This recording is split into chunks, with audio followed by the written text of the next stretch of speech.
ॐ भूर्भुवः स्वः तत्सवितुर्वरेण्यं भर्गो देवस्य धीमहि धियो यो नः प्रचोदयात्।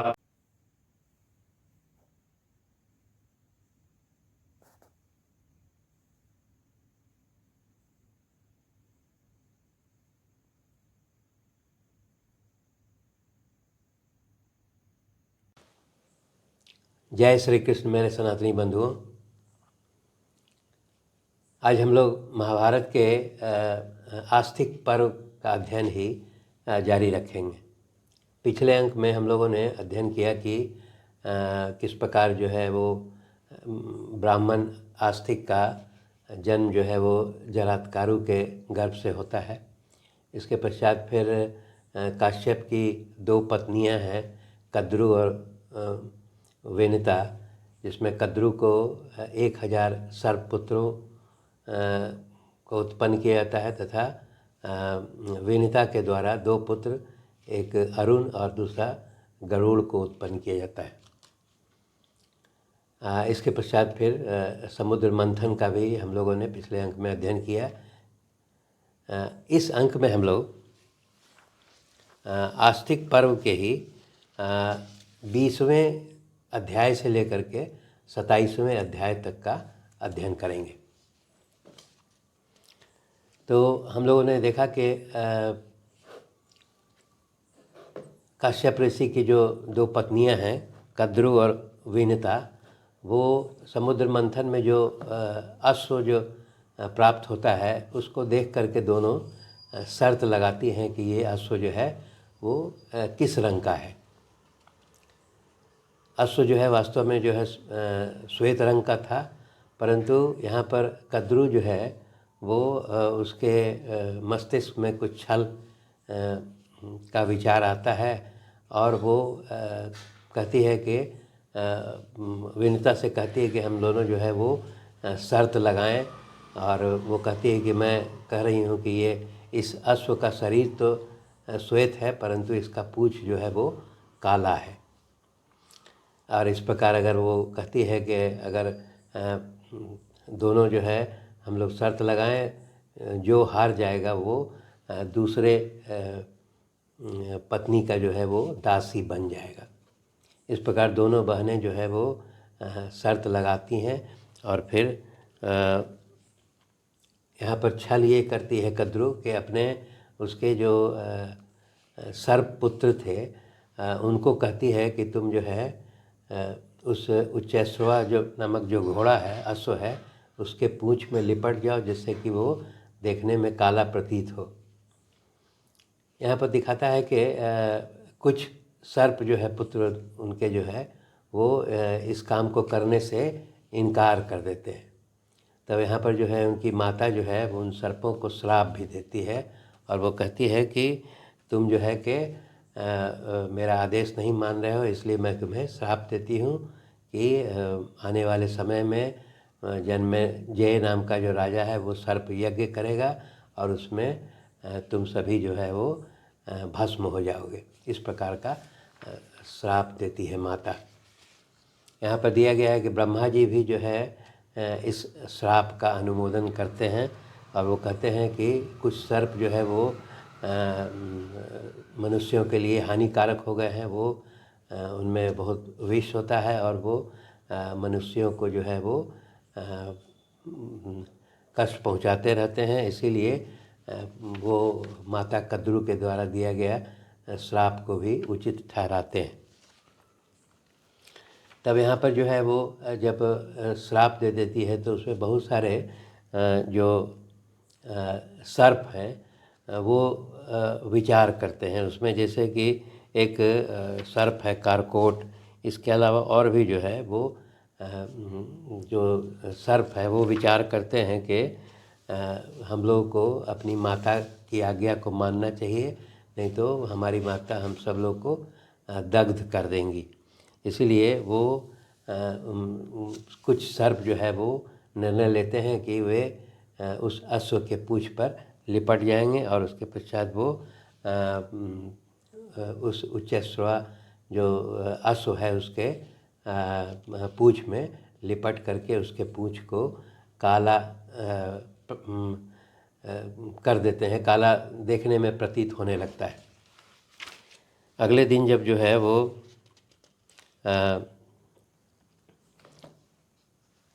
अगले दिन जो है वो जब कद्रू और वनिता जो है वो उस अश्व को देखने के लिए आगे बढ़ती हैं। यहाँ पर दिया गया है कि वो चूँकि समुद्र मंथन से वो अश्व निकला था, इसलिए रास्ते में उन्हें समुद्र का वो पूरा अवलोकन करते हुए जाती हैं। वो देखती हैं कि समुद्र जो है वो बहुत गहरा है, जल से भरा हुआ है और उसमें बहुत सारे रत्न हैं, वरुण देव का निवास स्थान भी है, नागों का वो रमणीय उत्तम गृह भी है। इस तरह का वो फिर वो कहती हैं कि ये इस समुद्र में जो है वो चंद्रमा के वृद्धि और कम होने के कारण जो है उसमें ज्वार भाटा उठता रहता है। फिर वो ये देखती हैं कि इसी समुद्र से जो है वो पांचजन्य नामक शंख जो है उत्पन्न हुआ था। तो इस प्रकार जो है वो फिर वो भी विचार करती हैं कि ये जो समुद्र है वो भगवान विष्णु का जो है वो शयनागार भी जो है काफ़ी दिनों से बना हुआ है। इस प्रकार का वो समुद्र को अवलोकन करते हुए दोनों बहनें जो है वो आगे बढ़ती हैं। समुद्र को पार करके जब आगे बढ़ती हैं तो वहाँ पर वो जो उच्चैश्रवा नाम का जो घोड़ा है उसके सामने पहुँचती हैं। तो वहाँ पर देखती हैं कि दोनों देखती हैं कि चूँकि सर्प जो है उसके पूँछ पर लिपटे हुए थे, इसलिए वो पूँछ जो है काला दिखाई पड़ता है। इस प्रकार शर्त के अनुसार जो है वो कद्रू जो है वो इस शर्त में विजयी हो जाती है और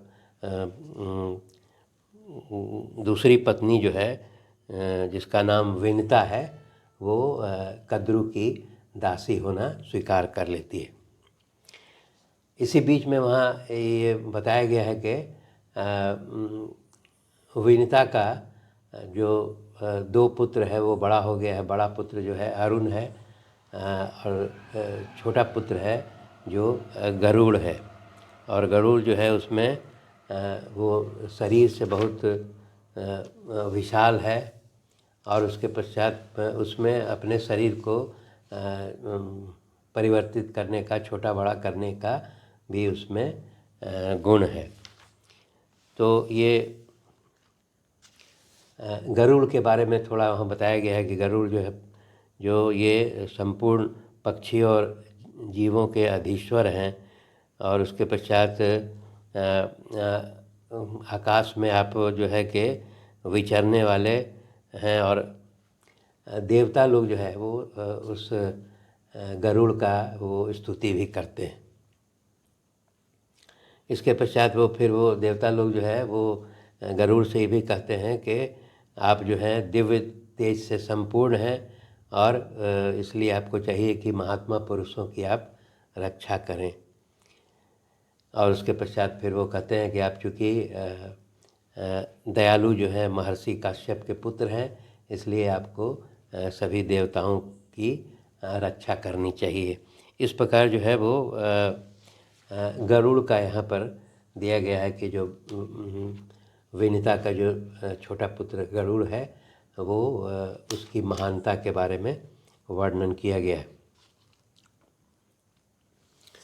इसके पश्चात फिर वो यहाँ पर दिया गया है कि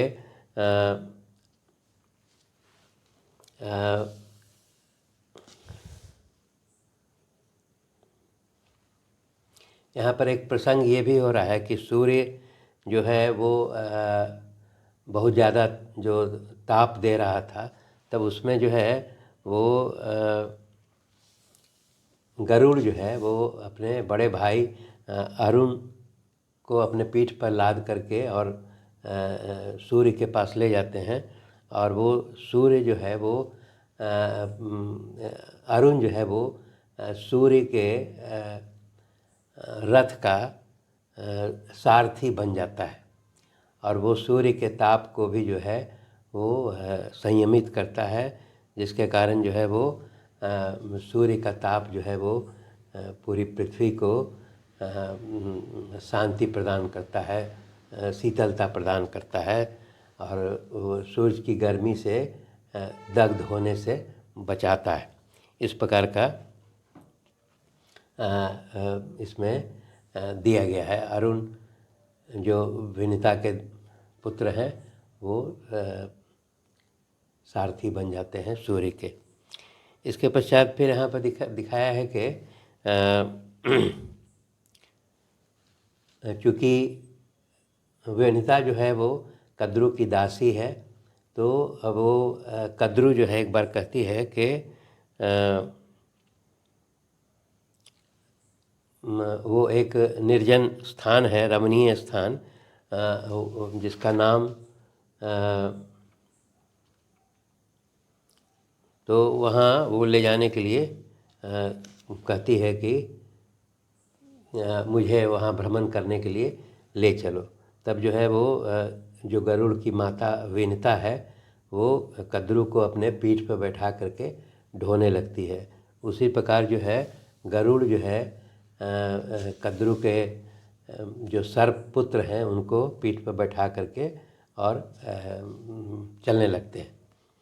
यहाँ पर एक चीज़ और दिखाया गया है कि वो जब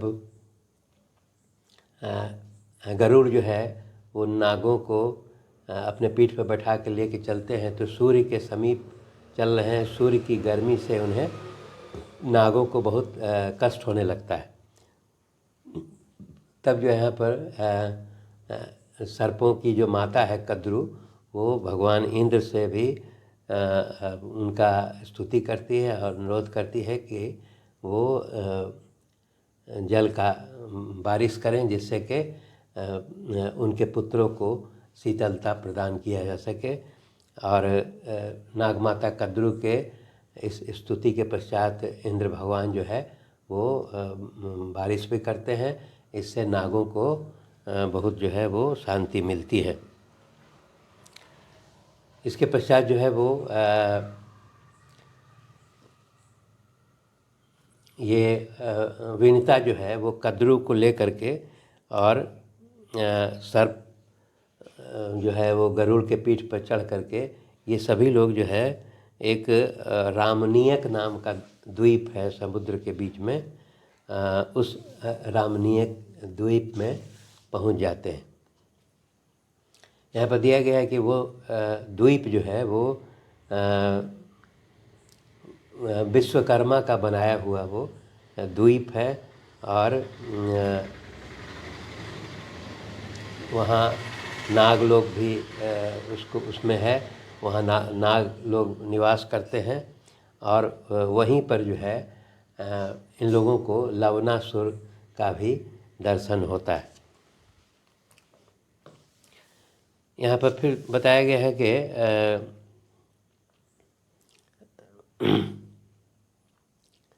कद्रू जो है वो और उसके जो नागपुत्र थे वे गरुड़ को पुनः कहते हैं कि तुम बहुत भ्रमण करते रहते हो, इसीलिए वो ये कहते हैं कि हमको भ्रमण करने के लिए किसी दूसरे द्वीप पर ले चलो। इस प्रकार का आदेश जो है वो कद्रू और उसके नागपुत्र जो है विनीता और गरुड़ को देते हैं। तब जो है वो गरुड़ जो है यहाँ पर उनको बहुत तकलीफ़ होती है और फिर वो अपनी माँ से पूछते हैं कि आखिर क्या कारण है कि मुझे और तुम्हें जो है इस विनीता और उसके नागपुत्रों की सेवा करनी पड़ रही है, दासी और दास के रूप में कार्य करना पड़ रहा है। तब वो विनीता बताती है कि इस प्रकार जो है विनीता और मेरे बीच में जो है शर्त लगी थी और कद्रू ने जो है वो छल करके वो मुझसे शर्त जीत लिया, इसलिए मैं इसकी दासी बन करके और तुम भी इसके दास बन करके काम कर रहे हो। इस पर गरुड़ जो है वो सभी नागपुत्रों से मिलते हैं और फिर उससे कहते हैं कि मैं तुम्हारा कौन सा ऐसा प्रिय कार्य कर दूं, कोई ऐसा कार्य बताओ जो कि मैं पूर्ण कर दूं, जिससे तुम लोग जो है मुझे और मेरी माता को इस दासत्व से मुक्ति दे दो। तब उसके पश्चात जो है वो सर्प लोग जो है वो कहते हैं कि तुम जो है पराक्रम करके मेरे लिए जो है अमृत ले आओ, और अमृत अगर हम लोग को दे दोगे तो मैं तुम दोनों को जो है अपनी दासता से मुक्त कर दूंगा। शेष अगले अंक में। धन्यवाद।